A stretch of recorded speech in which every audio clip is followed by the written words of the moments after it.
The refereeing scandal that changed the landscape of football. A match so crazy, Didier Drogba lost the plot on live TV. The most controversial match in football history dates back to 2009, and it all boils down to one man, Tom Ovrebo. You see, Tom Henning Ovrebo is a Norwegian referee, and he did most of his work in his country's first division, receiving plaudits as the two-match official on 5 different occasions between 2001 and 2006. In his entire career, he oversaw over 200 Norwegian games, most notably the Norwegian Cup finals of 1999 and 2006, which Rosenborg and Fredrikstad won. UEFA should have seen this coming because this wasn't even his first high-profile mistake. Tom Henning Ovrebo was selected as one of the tournament match officials for the 2008 UEFA European Championships, in his first major tournament selection, being chosen over countryman and colleague Terje Haug. He presided over a group stage game, Germany versus Poland, a Group B game on the opening day of the competition without incident. But his next shot did not quite hit the target. In the Group C game between Italy and Romania, he was offered the task of refereeing, and he made a clear and blatant error in disallowing a clear Luca Toni strike for offside. Even Ovrebo himself admitted that the decision was a mistake after watching the pass made to the Italian striker in a TV replay. This decision could have cost the Italians qualification, but due to their overwhelming quality, they were able to make it out of the group stage. So Ovrebo got a lucky break that time around. But if his first mistake was high stakes, then he rocked the entire footballing world with his second one. At this point, Tom Henning Ovrebo's reputation had grown, and he was selected to officiate the 2009 UEFA Champions League semi-final second leg between European giants Chelsea and FC Barcelona. The first leg had finished goalless at the Camp Nou, and so the second leg was all set for a classic showdown. One team had to progress and the other had to get knocked out. This was not the first these two teams faced off in the Champions League. Their history goes far back as the quarter-finals of the 1999-2000 edition. Chelsea won 3-1 at Stamford Bridge thanks to a brace from Torre Andre Flo, but Barcelona responded brilliantly in the second leg, thumping Chelsea 5-1 at the Nou Camp courtesy of a brace from the Brazilian Rivaldo. The next time these European heavyweights clashed was in the 2004-2005 season's round of 16. This game featured so many legends such as Frank Lampard, Ronaldinho, Gaucho, Didier Drogba, Ida Gudjohnsen, Deco and Andres Puyol playing. This time around, it was the English side who came out on top, cancelling out Maxi Lopez and Samuel Eto'o's strikes in the first leg at Camp Nou with efforts from Ida Gudjohnsen, Frank Lampard, Damien Duff and John Terry despite Ronaldinho's best efforts. It seems like Chelsea versus Barcelona was fast becoming a Champions League classic with back-to-back meetings in the round of 16. This time it was the Blaugrana that came out on top, 3-2 on aggregate despite Frank Lampard's stoppage time penalty. Astonishingly, these two sides met for the third season running, but this time in the group stage, with Chelsea drawing 2-2 at Camp Nou before flexing their home advantage winning 1-0. Both teams qualified for the knockout stages, with Chelsea going in as group winners and both crashed out to Liverpool,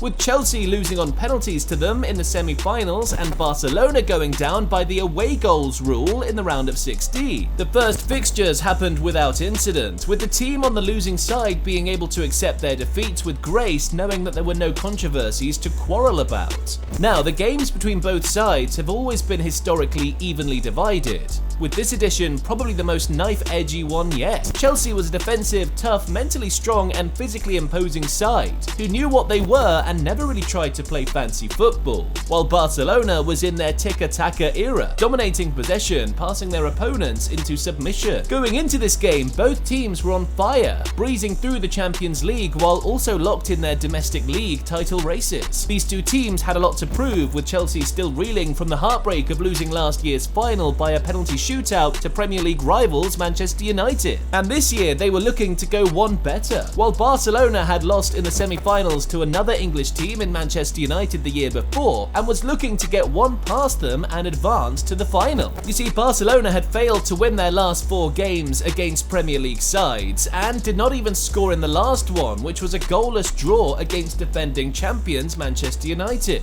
So this time they wanted this record gone, but Chelsea manager Gus Hiddink had other other ideas, setting up his team to frustrate the Catalans, positioning John Obi Mikel and Michael Ballack in front of their back four to stop Barcelona from getting past their defense. This tactic was one to block the space where Xavi Hernandez, Lionel Messi, and Andres Iniesta like to operate to break Barca's rhythm. Chelsea came into this tie having lost their last 2 games and were conscious of losing 3 on the trot, but they came so close to doing so when Samuel Eto'o almost got his name on the score sheet when Petr Cech saved his goal-bound shot in the second half and could have secured an even more dramatic win in added time, with Spanish midfielder Bojan Kršić and Belarusian forward Alexander Hleb both wasting wonderful chances after coming on. To compile the frustration from their wastefulness, Barcelona also had to go to Stamford Bridge without 2 of their most important defenders, with Rafa Marquez picking up a knee injury and his replacement, Carles Puyol, collecting a yellow card, which ruled him out of the second leg. This intense matchup produced 4 yellow cards, with Brazilian centre-back Alex and German midfielder Michael Ballack being booked for Chelsea, while Ivorian midfielder Yaya Toure joined Carlos Puyol in the referee's book. The first leg went without major drama, but the second leg wouldn't be so lucky. Chelsea got off to the best possible start when Michael Essine's breathtaking 9th-minute strike gave them a 1-0 lead and had them 1 foot in the final. This goal came from a move down Chelsea's left side through Ashley Cole, and in the build-up, Frank Lampard took up a dangerous position just outside Barcelona's box. His attempted cross brushed off Yaya Toure, and with the ball up in the air, the Ghanaian superstar hit the ball more sweetly than he had ever done, unleashing a superb volley with his left foot, which hit the inside of the bar before crossing the line. 1-0 up, Chelsea attempted to kill off the tie before the La Liga table toppers could recover from the shot, and they almost did, had Frank Lampard and Didier Drogba not missed their opportunities. Eventually, Barcelona were able to get on the ball more and dominate possession, crafting their own chances. Up until this point, the players had the headlines of the game, but the Norwegian referee was about to steal the headlines. Florent Malouda was fouled inside the Barcelona area by Brazilian right-back Dani Alves, close to the edge, and Ovrebo awarded a free kick rather than a penalty. From this point on, it was as if Ovrebo was picking and choosing which decisions to correctly award and which to throw to the wind. And as the game progressed, almost all his picks were wrong. Here's the right one for you though,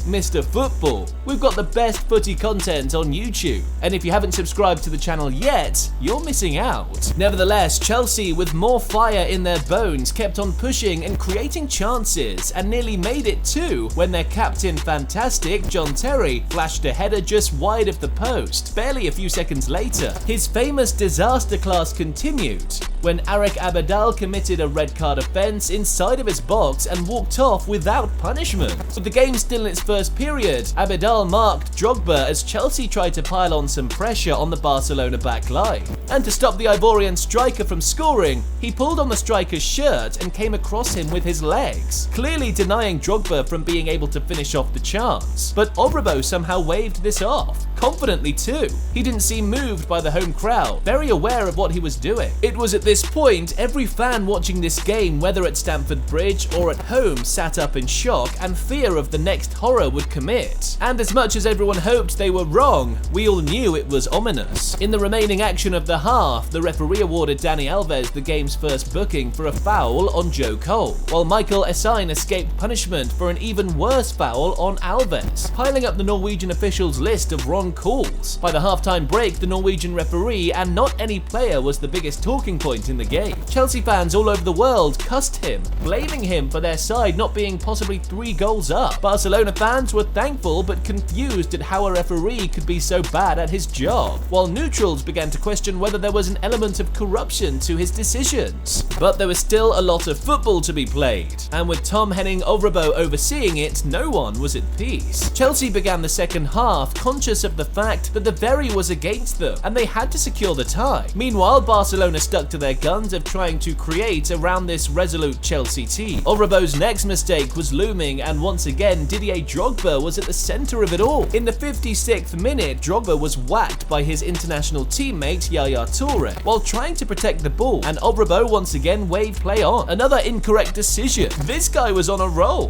2 penalties denied, 2 more fouls ignored, and there was still more football to be played. If it wasn't obvious that this guy was out of his mind, his next decision was undeniable evidence. With Anelka trying to make things happen, the English striker tripped himself and fell while being marked by Eric Abidal. And guess what? Eric Abidal received a red card for his tackle and was sent out of the game. Now, even the Barcelona fans had a reason to be mad at him. It was just the 67th minute and they were both a goal down and a man down, with their hopes of making the final look slimmer with each passing minute. Now, the game was entering its closing stages and Didier Drogba had come off for Giuliano Belletti, with Chelsea now missing their towering talisman. By the 78th minute, Barca's pressure on the Chelsea backline told when Brazilian centre-back Alex had to choose between taking a booking or letting Lionel Messi get into a dangerous position with the ball. He took one for the team, which meant that would Chelsea qualify for the finals. He would be watching from the VIP box. And by the 79th minute, the fans had thought that Obrabo had gotten his head back when he correctly adjudged Nicolas Anelka's tumble in the Barcelona box to not be a foul by the away team. But any momentum he gained with his first decision, he destroyed with what came next. Gerard Piqué handled the ball in his area with his hands. Even his teammates had their heads in their hands, believing that the game was over them, as they expected Chelsea to be awarded a penalty. But Obrabo just had to be Obrabo. In what is definitely one of the worst penalty no-calls in the history of our beautiful game, Obrabo waved it off, denying Chelsea what should have been their third penalty of the game in the 82nd minute. And perhaps in the next couple of minutes of play, you could have forgotten about the referee, focusing fully on the players. But Obrabo wanted us to be reminded that he was still the man. And this time he went 2 for 2 with denying obvious handballs, with Cameroonian striker Samuel Eto'o handling the ball in the Barcelona penalty box. Now, I honestly believe that every Chelsea player on the pitch should be knighted and given a Medal of Honor by their countries, because referees in some leagues have been beaten up for far few horrors. But the Chelsea players still maintained composure, and they needed to, especially after what came next. Barcelona scored, and this meant that Chelsea were headed home due to the away goals rule. Lionel Messi made a play to set up Andreas Iniesta, and the Spanish midfielder made no mistake in a match littered with mistakes. Now, I know every blue had their heads puffing out smoke when they saw the ball go into the net, and even Didier Drogba went on a mini rant of his own, calling the referee a disgrace. And he was totally right. Tom Henning Obrabo's performance in this game was more shocking and appalling than any in recorded history. And quite frankly, his officiating license should have been seen before he made it to the hotel. Obrabo had upset a generation of Chelsea fans, and even a usually light-hearted Guus Hiddink was visibly angry when he said that even though referees make mistakes, Obrabo's performance was a disgrace. Barcelona would go on to lift their third ever Champions League title in uncontroversial fashion against Manchester United, while Chelsea was damaged after a fourth semi-final defeat in the last 6 UEFA Champions League editions. Tom Henning Obrabo somehow ended up still officiating another UEFA Champions League game, a group stage between Bayern Munich and Fiorentina, making another high-profile mistake when he missed a clear offside. But after this error, it appears that UEFA had had enough of him. The 6th of May 2009 will go down in history as the most controversial game in European football, a game filled with so many bad calls that even an untrained schoolboy could have officiated the game better. Some say the referee made all those bad calls because he lost his head, but there are theories that his decisions go deeper, perhaps corruption or favoritism, or even both. A match so bad, it would have been enough to make any football fan cry, or would it? When it comes to the sad stuff, there's been a lot of incidents in the game that ruined it. Click the next video to find out the most emotional moments in football that made everyone cry.